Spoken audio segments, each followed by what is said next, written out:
Hello नमस्कार. तर बघा आता माझी सकाळची देवपूजा झालेली आहे आणि देवपूजा केल्यानंतर मी गेले भाजी आणायला.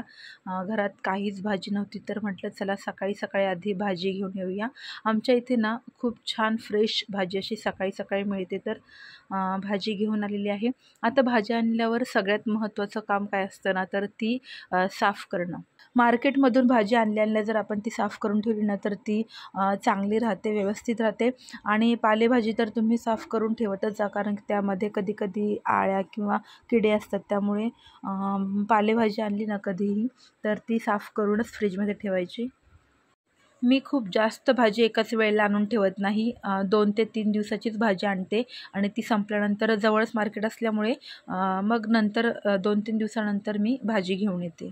ज्या फळभाज्या असतात ना, गाजर, काकडी, टोमॅटो, शिमला मिरची, तर अशा भाज्यांना मी धुवून सुकवून मगच फ्रीजमध्ये ठेवते, म्हणजे आपल्याला जेव्हा कधी वापरायचे असेल तेव्हा पटकन घेता येतात.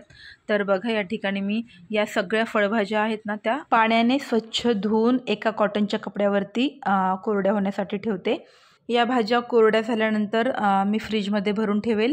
तर तोपर्यंत कोथिंबीरसुद्धा साफ करून घेते. बघा आपल्याला जर कोथिंबीर डब्यात ठेवायची असेल तर खाली आणि वरती आपण जर टिश्यू पेपर ठेवला किंवा कॉटनचा जर कपडा तुमच्याकडे असेल छान मऊसूत, तर त्या कपड्यामध्ये जर आपण कोथिंबीर बांधून डब्यामध्ये ठेवली ना तर बघा ती 8 ते 10 दिवस अगदी फ्रेश आहे तशी हिरवीगार राहते. तुम्ही ठेवून बघा.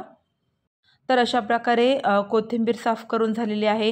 ज्या भाज्या मला धुवून घ्यायच्या होत्या त्या धुवून घेतलेल्या आहेत. गवार, घेवडा, मेथी असेल तर या वेळखाऊ भाज्या आहेत, यांना साफ करायला वेळ लागतो. तर अशा भाज्या मी दुपारच्या वेळेत साफ करते, कारण सकाळी सकाळी बघा नाश्त्याची तयारी करायची असते, इतरही कामं भरपूर असतात. त्यामुळे इतर भाज्या साफ करण्याचं जे काम आहे ना ते मी दुपारीच करते.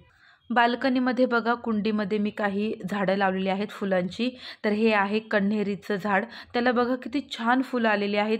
इतर फुलं 4-5 दिवसामध्ये सुकतात, काही फुलं तर अगदी 1 दिवसात सुकून जातात. पण कण्हेरीची जी फुलं आहेत ना ती 15 ते 20 दिवस जवळजवळ अशीच फ्रेश राहतात बघा, जर आपण तोडली नाही तर. आणि या झाडाची ना जास्त काळजीसुद्धा घ्यावी लागत नाही. फक्त आपण याला दररोज जर नियमाने पाणी घातलं ना तरीसुद्धा पुरेसं आहे. चला तर आजचा व्लॉग मी इथेच संपवते. पुन्हा भेटूया अशाच एका छानशा व्लॉगमध्ये. तोपर्यंत बाय बाय.